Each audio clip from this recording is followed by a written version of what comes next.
Welcome to the Cannon Crüe. I am Granit, and I am joined by Patrick. What's going on?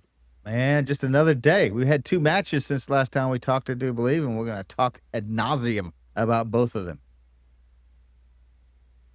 Life has been good. We might get a little rain too. Oh, I did get.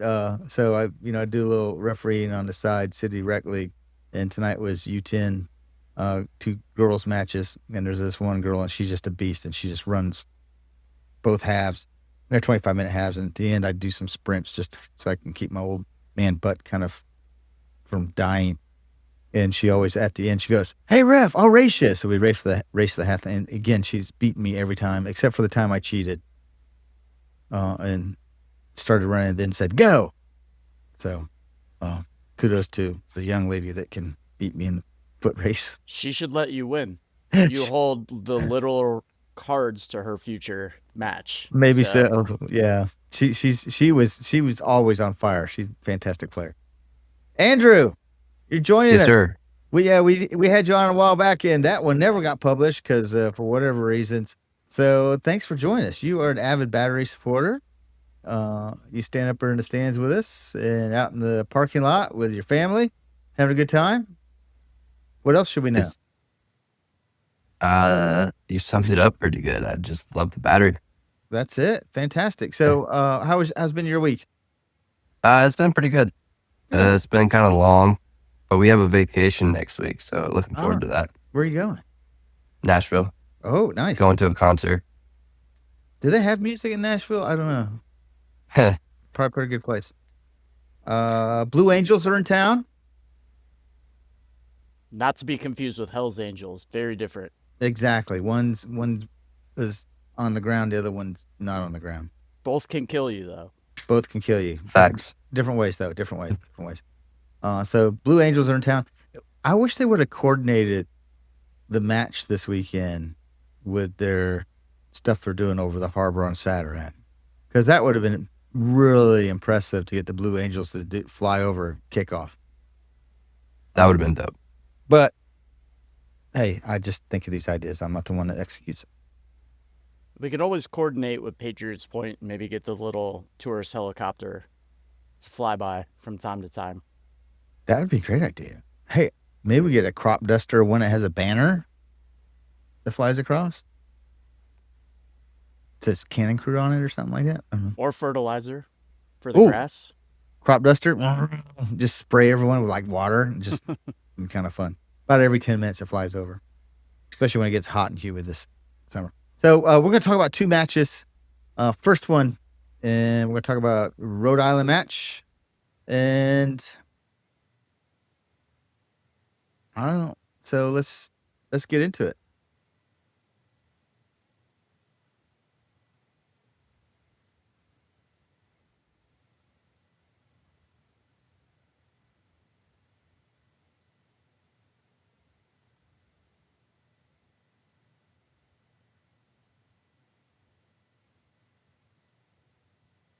Well, I guess that about sums it up for that match. So let's move on to Loudon, the USL Cup.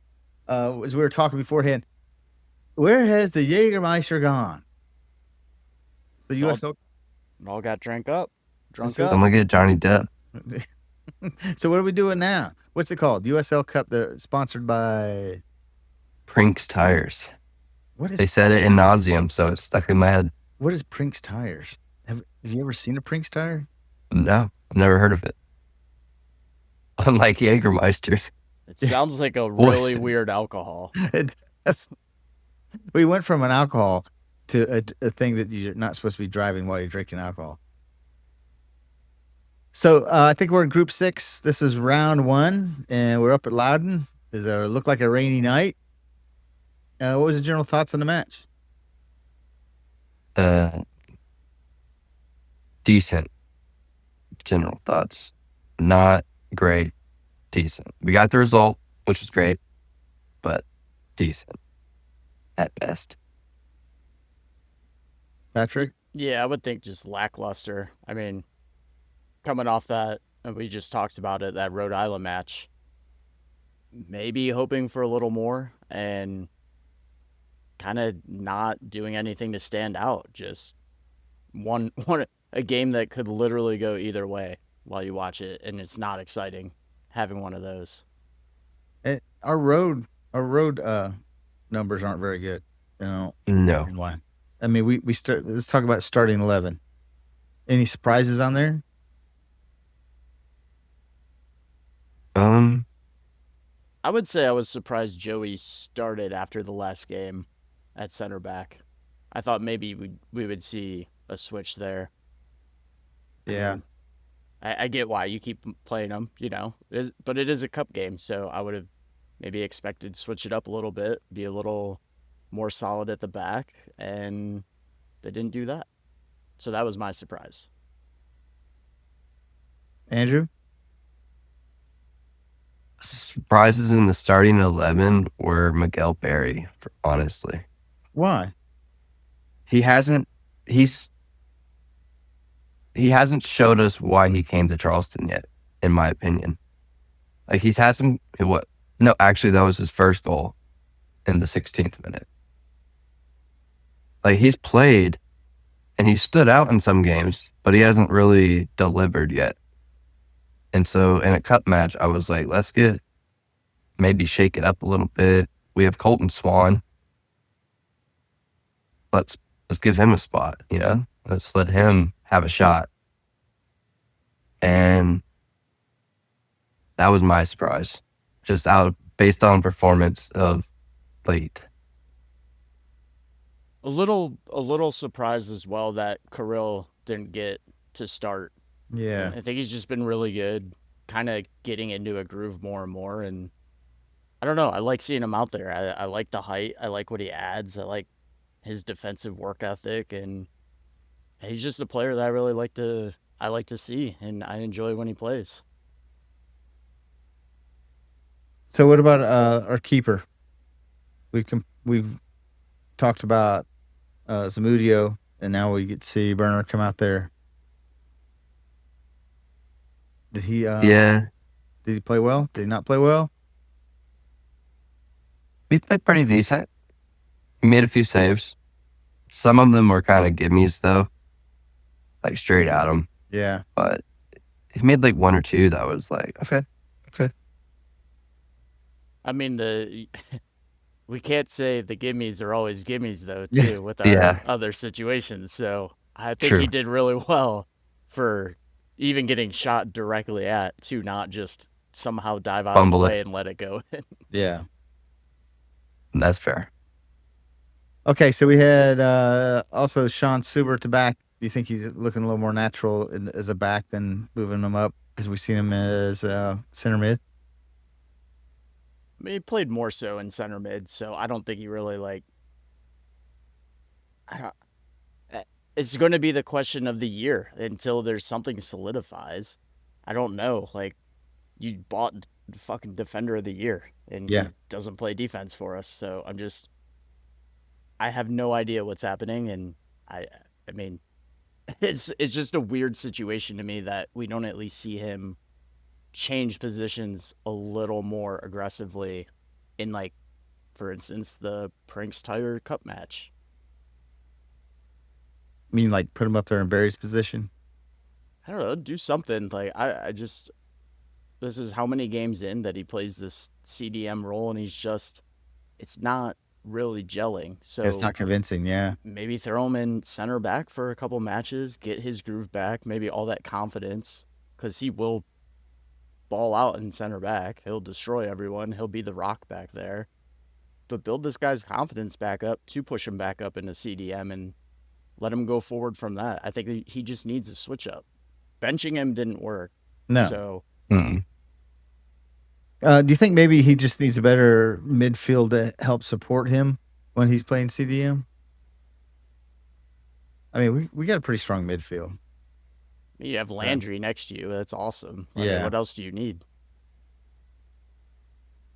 Yeah. Landry is pretty rock solid. So the other person that, Messer always killing it, and Kelly's always killing it. Not always, but they're doing a fantastic job. Is Martinez. Is he kind of up and down? Are we seeing sometimes the great Martinez and other times not so great Martinez?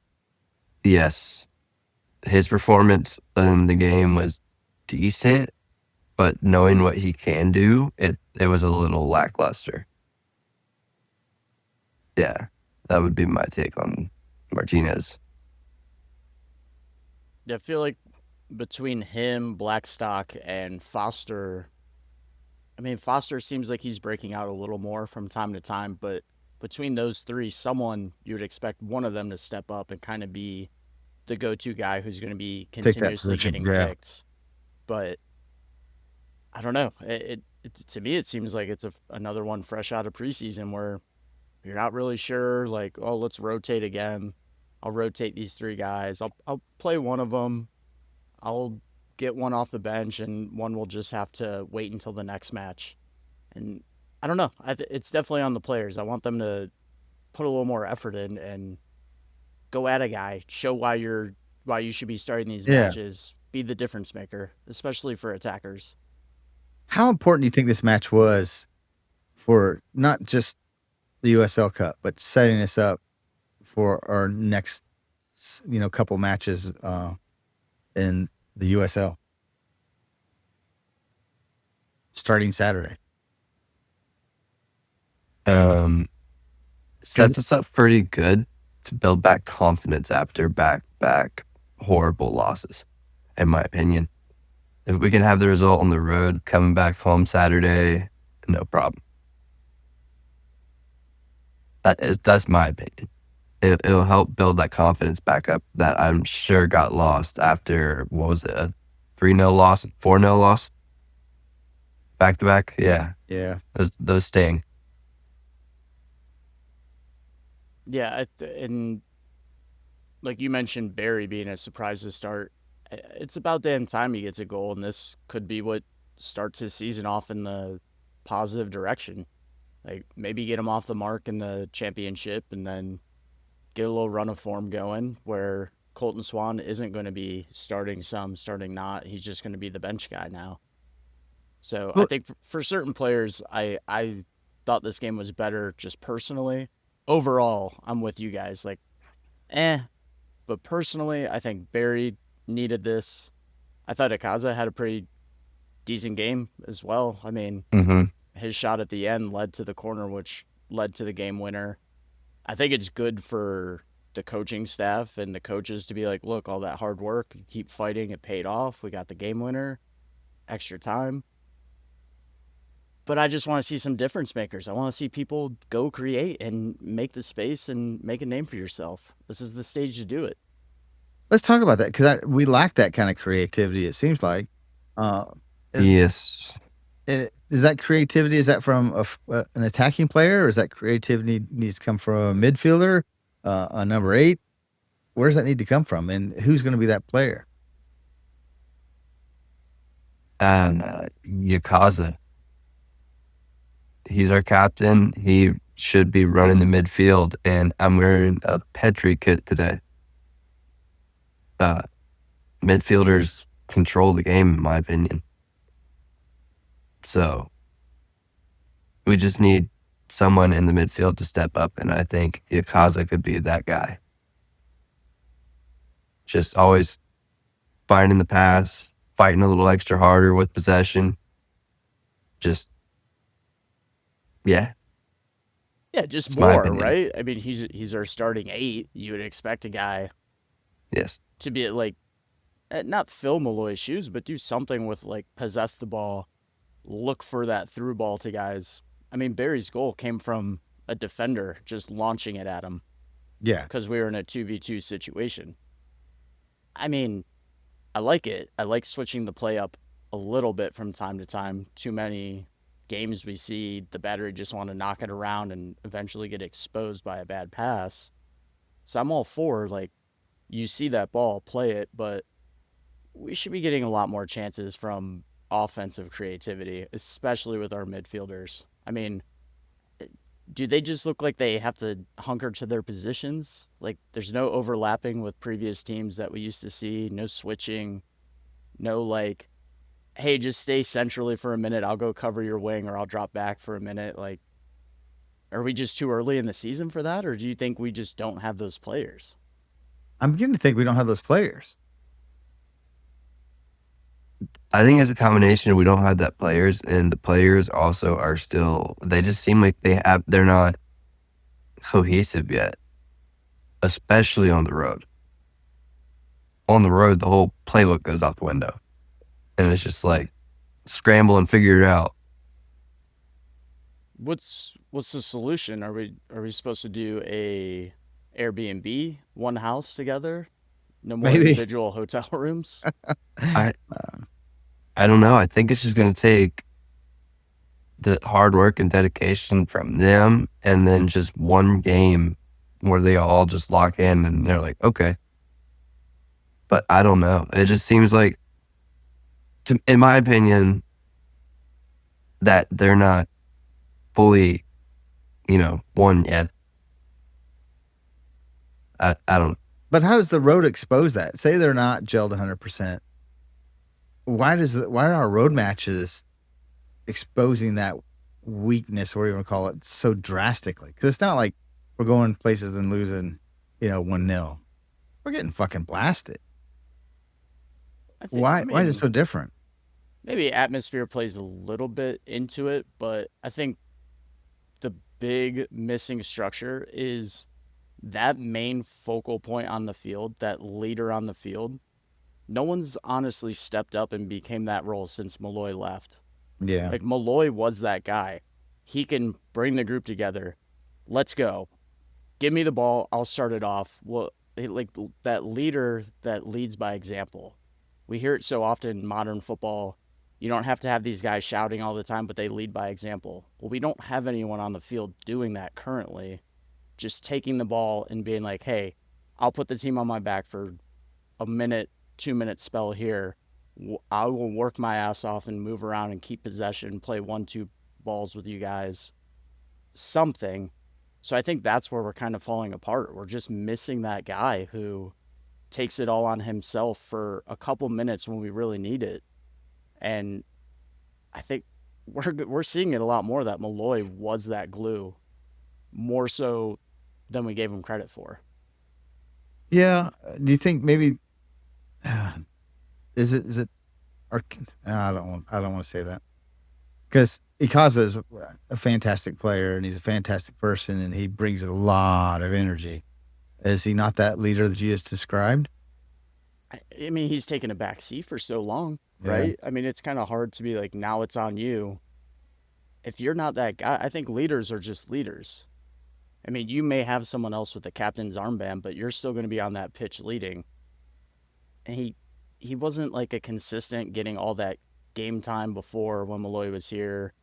He was kind of a rotation player, really bad games, some really good games, but like subbing off. So I don't know. I think he's a great player. I just don't think he is that on-pitch leader that this team needs and this team requires. I think that's a very fair analysis. Because I don't want to disparage him, because I think he brings so much to the team, and he spans he's been with us 4 years now, I think, and yeah, and I think what he brings is fantastic, because we need that at times. But you might be right. Maybe we need a little bit different leadership profile.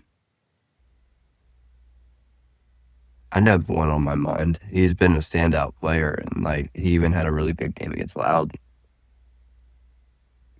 But he's a defensive player, so that's fine. It's Graham Smith. You think Graham Smith's the guy? He has been playing his heart out. Like, this has been like he's playing like he wants Defender of the Year again. And what match was it where it was the Tampa Bay game? That one tackle he got, the second tackle he got inside the box, he felt it. Like, he was hyping the crowd up. He might be the guy. Yeah, everybody felt that one. Yeah. And maybe that's a good shout out, because he scored this time, did he not? He scored the winner. Yeah, so leading on both ends. So let's switch back to Miguel's goal. Thoughts on his footwork in the box? Bad defending? No, it was good defending. It was excellent footwork. he slid past not one but two defenders and then the keeper and just tapped it in. It was a fantastic goal. I was like, yes, more of that, please. More of that. Is that his forte? We just put him in amongst the other defenders and just let him dribble his way out? Maybe. As long as they're a little smaller and he can body them off, yes. Because Miguel is a big dude. That just shows you he wasn't leaving it in the ref's hands for some cheeky foul call or pen. Stay on your feet, kids. Finish. He did, because I think other players might have went down, because I think there was a touch. I think when he got past the two defenders, somebody swiped at his leg, and he kind of stumbled a little bit. But I think that he stayed up on his feet and finished it up really well. Other players, I think, might have went down. Not saying our players, but other players, though. And kudos to Berry, too. Or Cabrera. Yeah. Trying to draw the defender away, but the defender went to double, and he held into these spaces for a pass.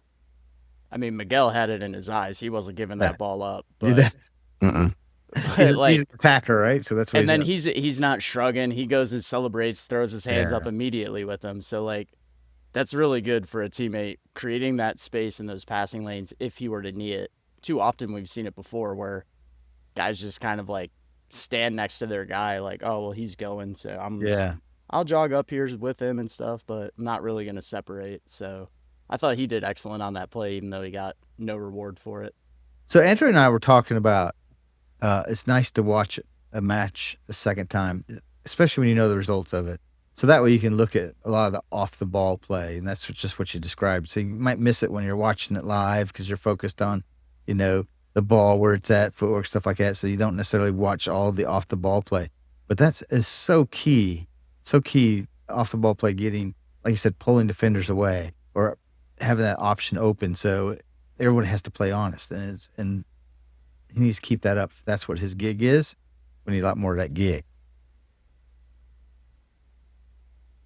Someone who's been doing a lot of that is, he's more been creating chances. Is Messer, but I can't pronounce his name. The Russian dude.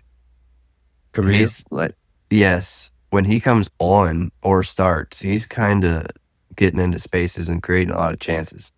I don't know how he's getting into space because he's a big, huge son of a bitch, and so yeah, I know. Or maybe people just get the hell out of his way. Like, okay, you can have that space.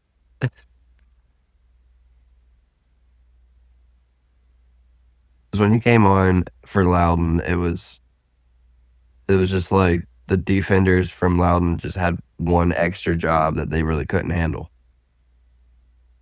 Yeah, I mean, it's tough enough having to guard Messer's ass, who's just running up and down and getting crosses in and just playing like a madman half the game. Damn kids. Right, to have that energy. Let's see. Accurate passes he had 25 of 34. I'm talking about Messer. 49 touches. Passes into final third, 5. Oh, he's sucking.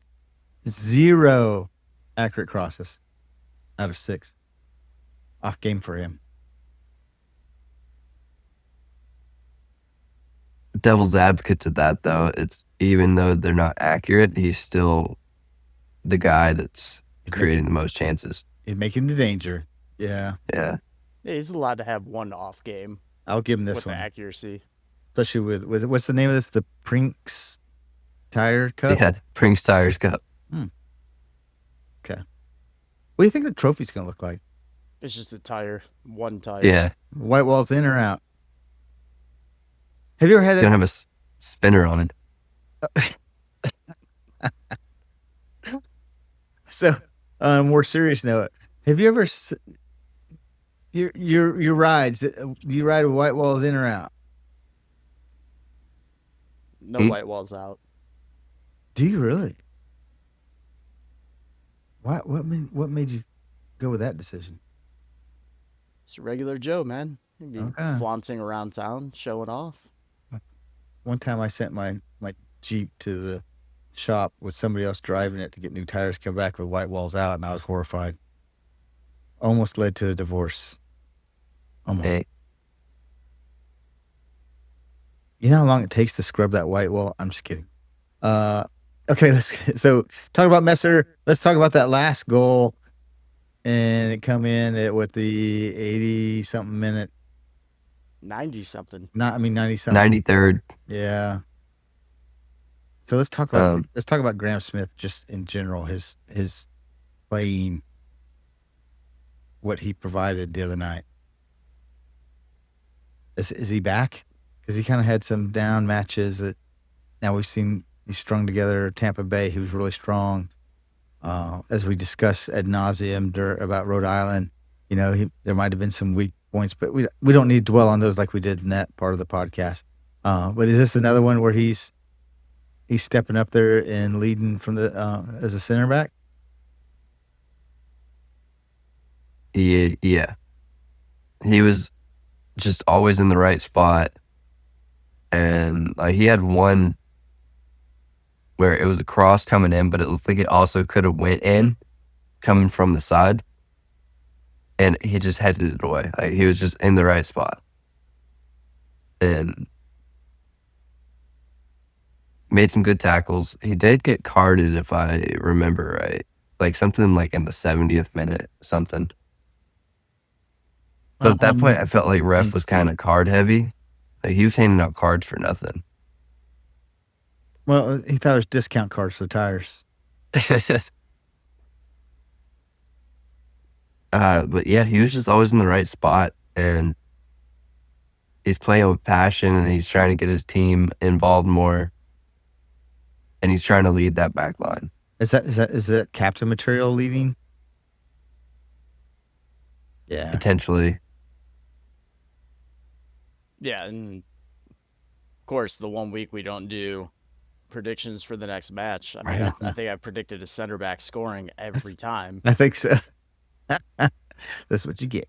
Yeah, but that's why I predict it, because you have guys like this who, when they turn their switch on and they're going, they can be the difference maker. Doesn't have to be a striker. It doesn't have to be your attacking mid or your up wingers, whoever they are at that time. It can be your center back coming forward and knotting it in. We saw it time and time again with Leland when he played for us. He can make that difference. And I think that is one thing that I do respect Pyramid on probably the most, is he gets that out of all his players, of it's not just on this one guy, he's our star, feed him the ball religiously. Anyone can make that difference. It could be any person on any night. It's just whoever wants it more and who's hungry, and Graham Smith is doing it now. So it's what we need, to be honest. We need a vocal leader, a field leader, someone who can do it on both ends. Exactly what we described for captaincy, or just someone to rally the troops. There's your starter right there. There's your number one spot, who should be getting it. Now, I would tell you, I like captains that are the kind of the calm, cool characters. And I kind of like them being more defensive minded. I don't know why. It just seems like when you have leaders behind watching the play in front of you, they can add a lot more to just that calming voice versus high energy all the time. But that's just me. Are we also a little biased because we had a center back as captain for so long? That's just could be.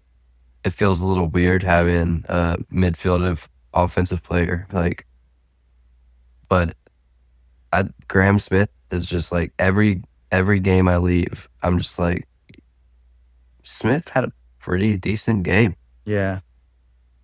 He's the first player that comes to my head every time I think of who had the best performance, is what I am trying to say. I mean, you even allude to it with the Tampa game. We don't get the win, but we damn sure may not have gotten a draw if it wasn't for Graham Smith. So even in matches where we escape with a point, or even if we lose, he still is someone out there preventing more and more goals from going in. Yeah, and we have to have a strong defense, and that's what that's the advantage we've had over the last couple of years, is our defense has been a wall. And our weakness has always been about scoring goals, kind of in my view. And this year, it's a little bit twist on it, but we're not scoring the goals. Yeah. But I think we still need a strong defense because we're not the over the top type of team that keeps putting the ball over top when we start doing that. But this seems a little bit different. It's also a very good issue for Pyramid to have if we are tied going into extra time. You get a corner kick and you have the opportunity. You have one of these tall ass dudes, defender, whoever on the bench, sub them on. You might just grab a goal. Yeah. You don't have to send the keeper up to try and get it. Put one of your 6'4", 6'5" guys out there. Well, when that headed ball from the corner off of Joey and then up in the air, then he looped it over the keeper? The Graham goal? Yeah. Yeah. That's how it happened. So we got our two tall guys just batting around with their foreheads. It was overall, it was a good corner. Like, the delivery from Yukaza was pretty good. And then it had to pretty much go back into the middle. There was no angle for his header, so he sent it back to Graham, and Graham just loaded it in. It was good. Yeah. Okay. We don't have to have the perfect corner, but if it goes in, we're great, right? Yeah. Smart thinking by Joey. Just get it back into one of your guys. Just put it back in the grinder, right? Yeah. And so it was kind of a strange, I don't want to say strange error, but I like that it looped over and didn't have a lot of energy coming to Graham. It didn't seem like.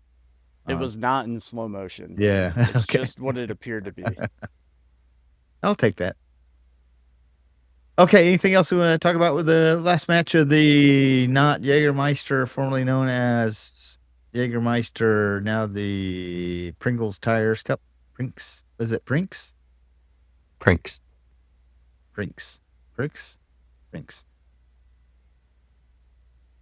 No. Okay, fair enough. I'm good. Excited to be back home. Get to watch it live. Let's talk about that. Sporting Jacksonville.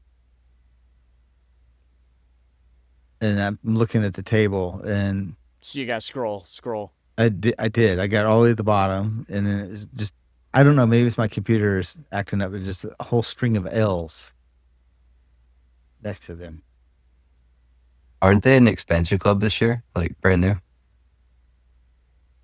I guess so. They suck. Let me tell you. Well, I don't know. I say I'll take that back. I'll make that pronouncement after Saturday night's game. Yeah, I would wait till Saturday. Let's the roller coaster we've been on.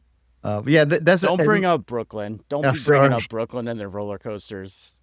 It's absurd. That's fantastic. Yes, I didn't think about that. We were on a roller coaster. So we do well against top table teams. We don't do so well against lower table teams, and this is the lowest of the low you can get here.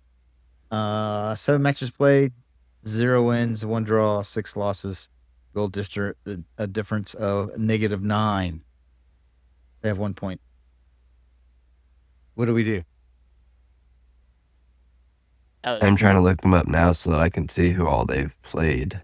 All gas, no break. Yeah. Oh. Put a few people up top. Just go for it. To be fair to their, I'm just looking at their last 5 games. Pittsburgh, Rowdies, Detroit, Louisville, and Miami. Yikes. I just got looking at that too. Like, let's not talk about they may be losing a lot, but it looks like they're playing all firepower. So look at played Riverhounds. They lost 3-2. So it's a 1 goal difference. They played Tampa Bay, lost 1-0. They played Detroit City, lost 1-0. They played Louisville, they lost 1-0.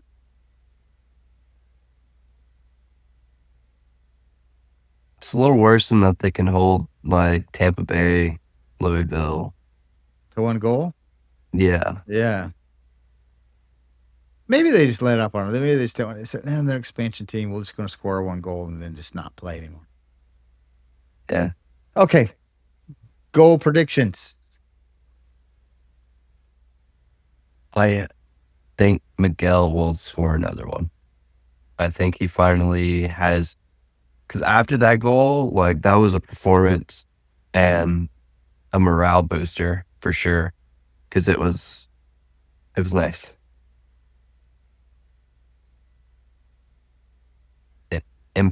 Probably another corner because we've been having results off corners.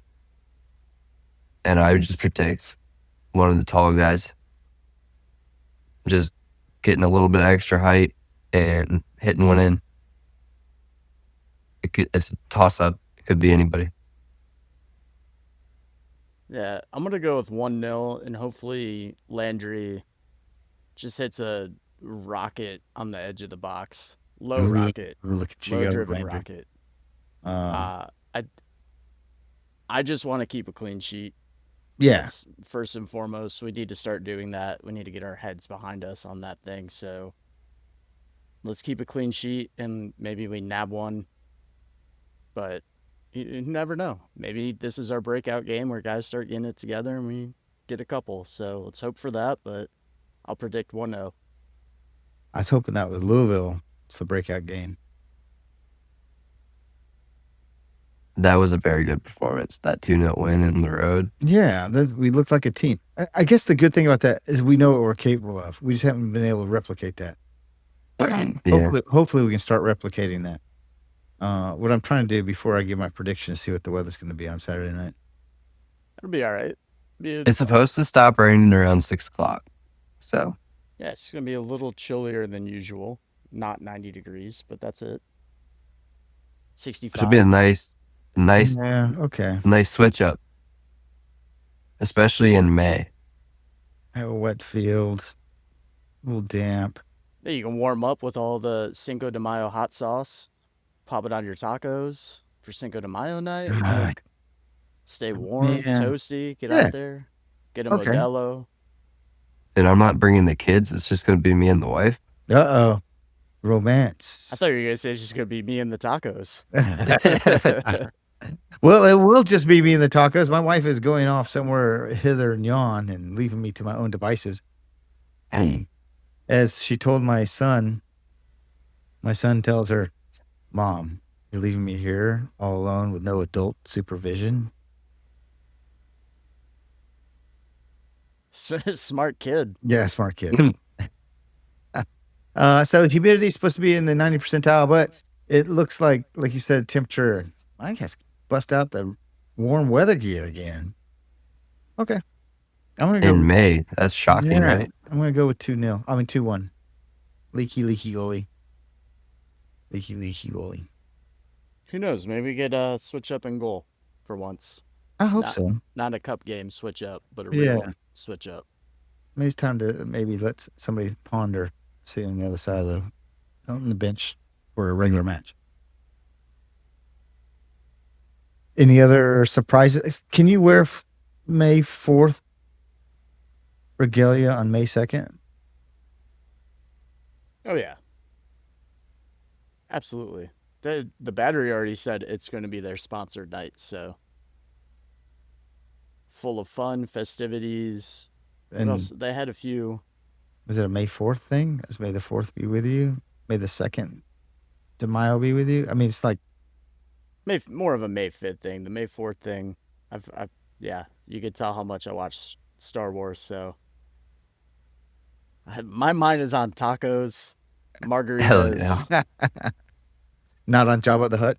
I'm going to leave my pristine high tower seats to go sit in the smoke and the drums. No. You're gonna slum with us people down in the poor section? Yeah, for a few minutes. I might go back. You never know. You gotta keep your options open. Are you bringing your crew with you? You bringing your entourage? My crew has good set bedtimes now, so we'll not be breaking that. Okay. Lord, we're gonna be in trouble. Okay, Matt, kickoff is at 7? Is that correct? 7 o'clock. Yep. And Patriots Point. Everybody's listening to us, all 12 of you. That's including myself, Andrew, and Patrick. So yeah, 12 of us. Invite your friends. Let's have a good time. We'll see you down there. Doors open. Well, gates open 5:30 parking lots, and they said everything should be clear from the air show. So get down early. Let's have a little fiesta celebration. Let's do. Let's have a good I will time. be down there early. especially with the cool weather, because we might not get another match where it's not like 90 degrees walking into it. So it'd be a good time. Okay. And I'll actually get the tailgate because we won't have the kids. Yeah. That'd be good. That's all I have. That's all I got. Patrick, do you have anything else for the good of the order? No. I'll just add my dad 2 cents. But this rain, we really needed it. Yeah, no shit. I knew it was Yes. gonna happen because I started watering my lawn, and I was like, as soon as I start doing that, that's when the rain's coming. But we Should do have need washed it. your car. Oh, Easiest way to get it to rain. yeah. I guess so. Do a little rain dance. Okay, gentlemen. Andrew, thanks for joining us. We'll have you back again. No problem. Thank you. Appreciate it. And that's it. We'll see you Saturday. Bye. See you, boys. Later.